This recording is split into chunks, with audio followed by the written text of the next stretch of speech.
Assalamualaikum warahmatullahi wabarakatuh. Waalaikumsalam warahmatullahi wabarakatuh. Alhamdulillah. Segala puji hanya untuk Allah. Dan sholawat kita sampaikan kepada Nabi Muhammad SAW.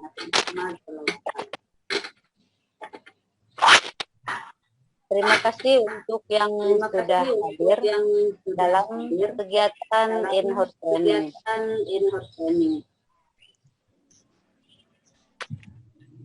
Untuk selanjutnya kita akan melalui kegiatan atau melalui yaitu yang pertama pembukaan, penyampaian materi, kemudian ada tanya jawab dan kita buka dengan bersama-sama membaca. Bismillahirrahmanirrahim. Baik, kita akan menginjak ke acara selanjutnya, yaitu penyampaian materi yang akan disampaikan oleh kita tentang tujuan pembelajaran. Ibu Uis atas kesempatan yang sudah diberikan kepada saya untuk menyampaikan materi tentang konsep tujuan pembelajaran. Terima kasih juga kepada semua peserta IHT. Semoga IHT kali ini akan membawa atau menambah wawasan kita ya tentang konsep tujuan pembelajaran untuk sekolah penggerak itu seperti apa. Next, slide berikutnya. Nah, sekarang kita perhatikan apa yang dimaksud dengan definisi tujuan pembelajaran. Semuanya pasti pernah membuat tujuan pembelajaran, yaitu biasanya yang tercantum di dalam RPP ya. Di tujuan ini apa sih yang akan kita capai untuk pembelajaran yang sedang kita berikan kepada siswa. Di sini ada definisinya, dikatakan bahwa tujuan pembelajaran merupakan deskripsi pencapaian 3 aspek kompetensi, yaitu pengetahuan atau kognitif, keterampilan atau psikomotor, dan sikap atau afektif yang diperoleh siswa dalam satu atau lebih kegiatan pembelajaran, disusun secara kronologis atau sesuai dengan urutannya, Ibu. Jadi tidak bisa sembarangan ya, maksudnya kita tidak bisa loncat-loncat materi, tapi harus disusun secara kronologis berdasarkan urutan pembelajaran dari waktu ke waktu yang menjadi prasyarat menuju CP atau capaian pembelajaran. Terutama di matematika ya, ini tidak bisa kita misalkan anak akan belajar tentang eksponen. Kita tidak bisa memberikan langsung ke fungsi eksponen sebelum dia mengetahui apa yang dimaksud dengan konsep eksponen itu sendiri. Selanjutnya. Slide selanjutnya.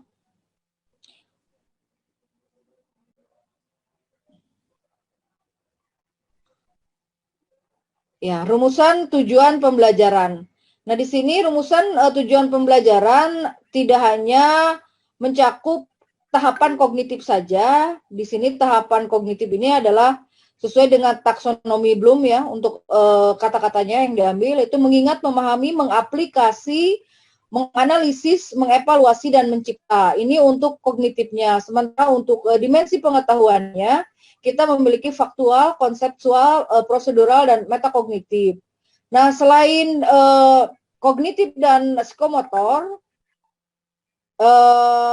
pengetahuan, kita juga perilaku kecapaian ya, atau kecakapan hidup seperti kritis, kreatif, komunikatif, dan kolaboratif.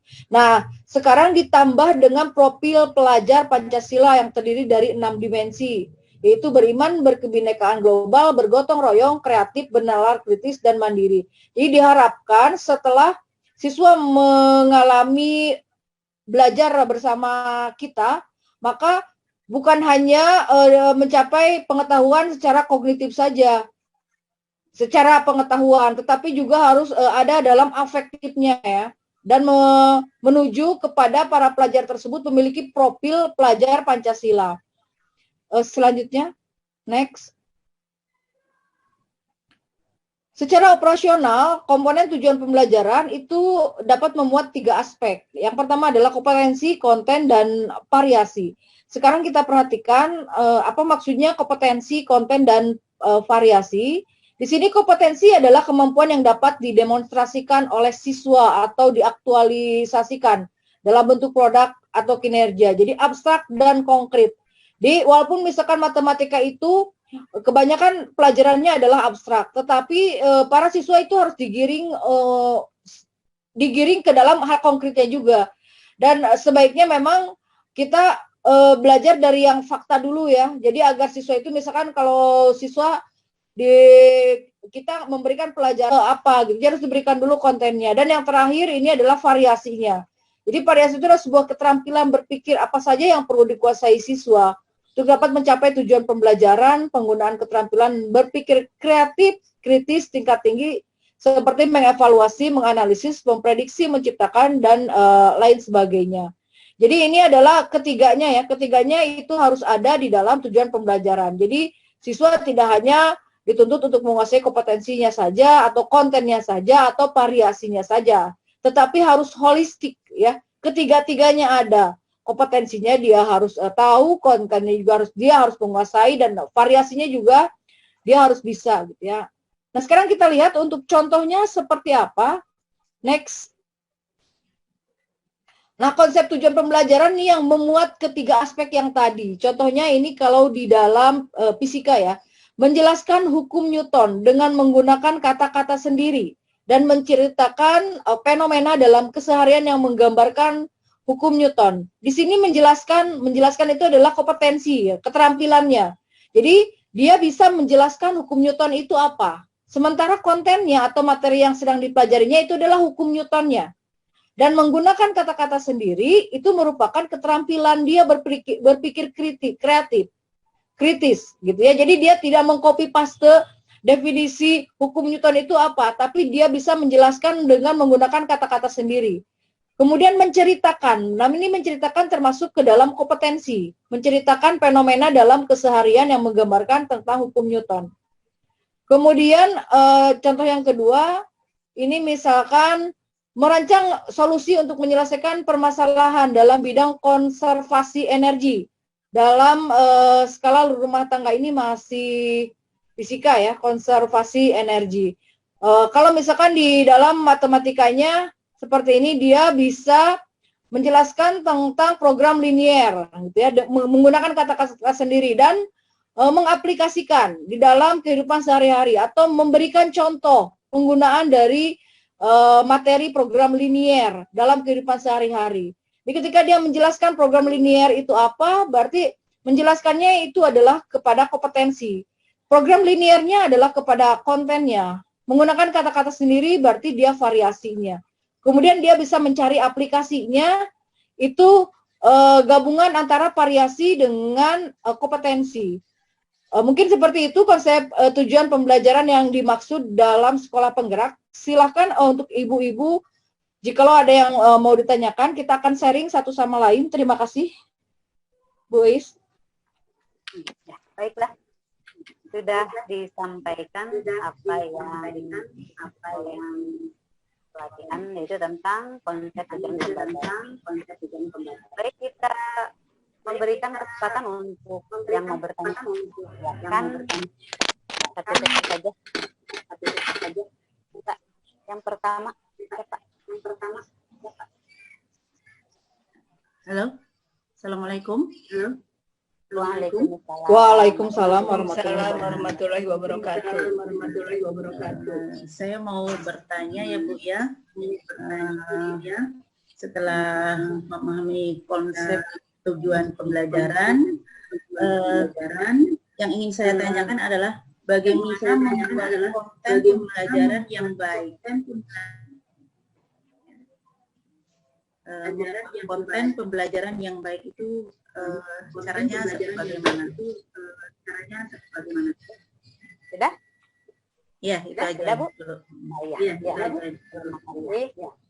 Satu pertanyaan, bagaimana konten tujuan pembelajaran yang baik? Yang kedua dulu, penanya yang kedua.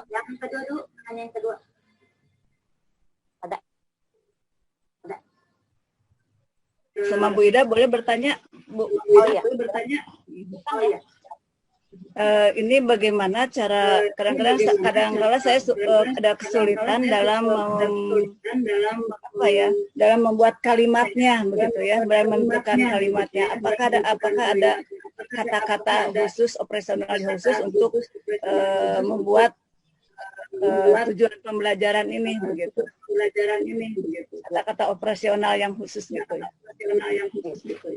Sudah, Bu? Saya karena tadi dia nggak dengerin, biar saya tahu nyambung. Iya, baiklah Bu. Ini sebenarnya tadi yang dijelaskan itu adalah ya, baik Bu. Ini kita membahas tentang tujuan pembelajaran, Bu. Jadi tujuan pembelajaran itu harus mencakup ketiga aspek. Jadi aspeknya itu harus ya ada kompetensinya, kemudian harus ada konten dan harus ada variasi gitu ya. Ketiga-tiganya itu harus ada. Ini diberikan contoh karena memang contohnya ini saya ambil dari PowerPoint yang ada di LSM-nya. Itu adalah tentang pembelajaran fisika. Tapi tadi sudah diberikan contoh untuk matematikanya gitu ya. Jadi misalkan kalau untuk matematikanya siswa bisa menjelaskan tentang materi program linier dan dapat menjelaskan kembali menggunakan kata-katanya sendiri serta dapat mencari aplikasi dari program linier ini dalam kehidupan sehari-hari gitu ya. Oh begitu. Nah, itu kalau matematikanya. Ya Bu. Oh kebetulan ini contoh di LMS-nya adalah fisika ya. Iya, betul. Iya. Oh jadi ini contoh dari LMS-nya terkait dengan tujuan pembelajaran yang memuat 3 aspek. Ada menjelaskan juga terkait dengan taksonomi. Betul Bu, ini kalimat untuk aspek yang kompetensinya Bu.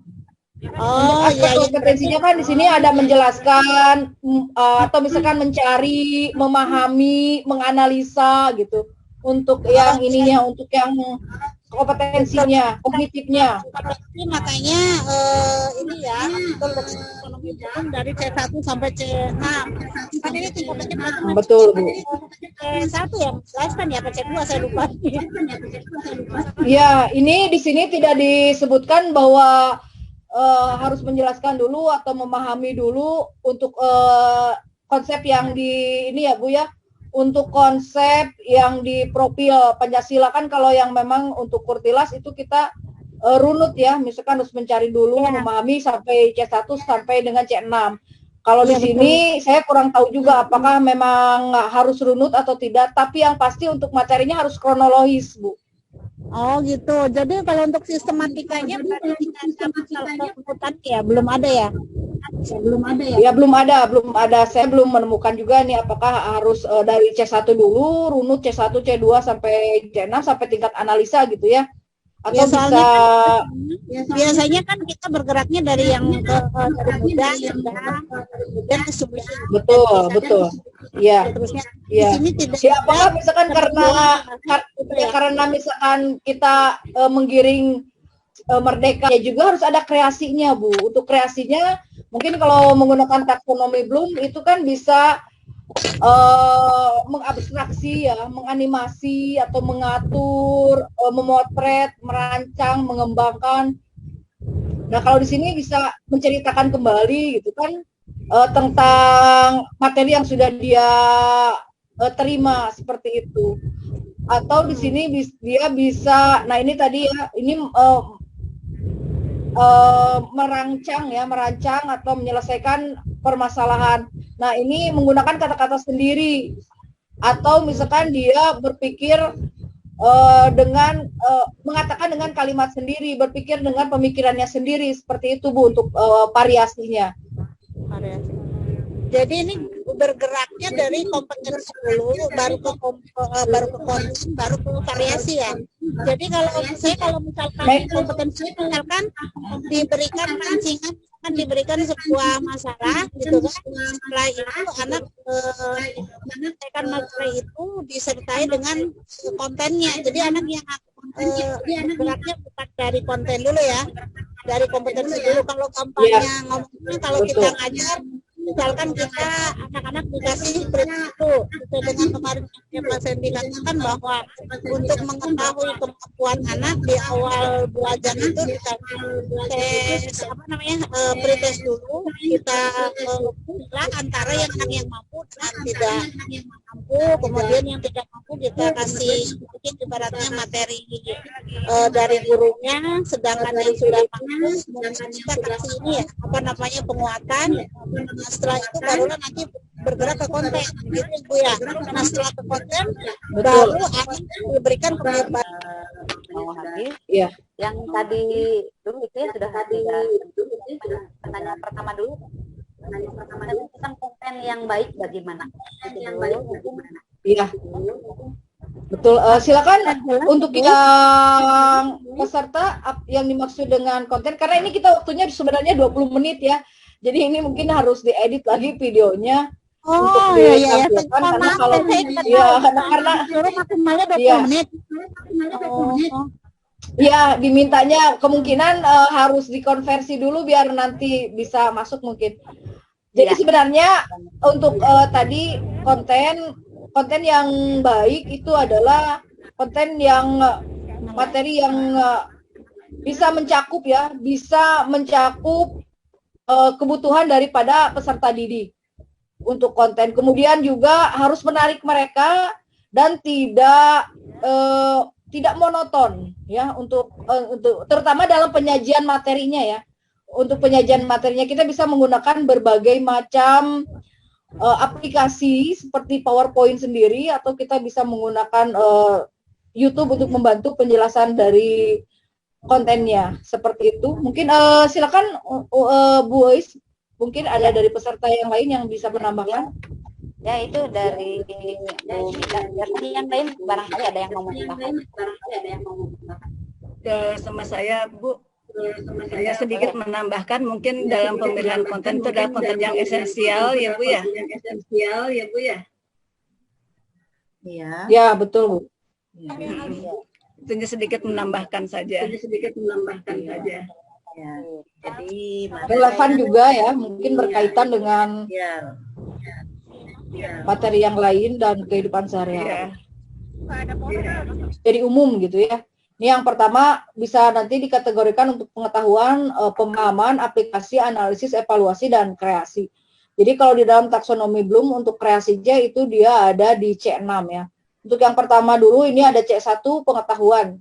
Mungkin nanti pengetahuan dengan pemahaman itu bisa pemahaman dengan aplikasi itu bisa satu tingkatan ya. Analisis, evaluasi, dan kreasinya ini di tingkatan yang lain. Ini memang harus saya sendiri tidak terlalu banyak memahami untuk taksonomi Bloom-nya karena memang kan selama ini kita biasanya sudah jadi gitu ya. Sudah jadi dari pemerintah seperti itu. Tapi kalau misalkan nanti kita harus membuat tujuan pembelajaran sendiri, ya maka kita harus menguasai mungkin ya untuk taksonomi Bloom ini atau kata-kata operasional. Di sini nanti bisa di browsing sendiri untuk melihat apa kata-kata operasionalnya, tapi yang pasti untuk pengetahuannya itu mengutip, menyebutkan, menjelaskan, menggambar, membilang, mengidentifikasi, dan seterusnya. Untuk pemahaman, memperkirakan, menjelaskan, mengkategorikan, dan seterusnya. Kemudian aplikasinya memerlukan, menyesuaikan, mengalokasikan, mengurut, menerapkan, dan seterusnya. Untuk analisis, menganalisis, memeriksa, membuat blueprint ya, membuat garis besar, memecahkan, dan seterusnya. Untuk evaluasi, mempertimbangkan, menilai, membandingkan, menyimpulkan, dan untuk kreasi, mengabstraksi, menganimasi, mengatur, mengumpulkan, dan seterusnya. Sejauh mana kata-kata operasional taksonomi Bloom ini digunakan di dalam sekolah penggerak, ya kita pelajari lagi mungkin nanti untuk lebih lanjut. Tapi yang pasti tujuannya nanti di akhir mencetak para pelajar atau peserta didik menjadi pelajar yang memiliki profil Pancasila, pembelajar Pancasila. Mungkin seperti itu. Terima kasih. Ya, Bu Ois. Terima kasih ya. Terima kasih Ibu Ita, sudah ya? Terima kasih. Ya, Sudah, terima kasih Bu. Ya. Terima kasih Bu Ita. Baik, itu Sami-sami. ya kegiatan kita yang sudah dilaksanakan in-house training dengan kesimpulan bahwa ada konsep atau konsep tentang tujuan pembelajaran. Baik, kita tutup saja kegiatan hari ini dengan membaca hamdalah bersama-sama. Alhamdulillah.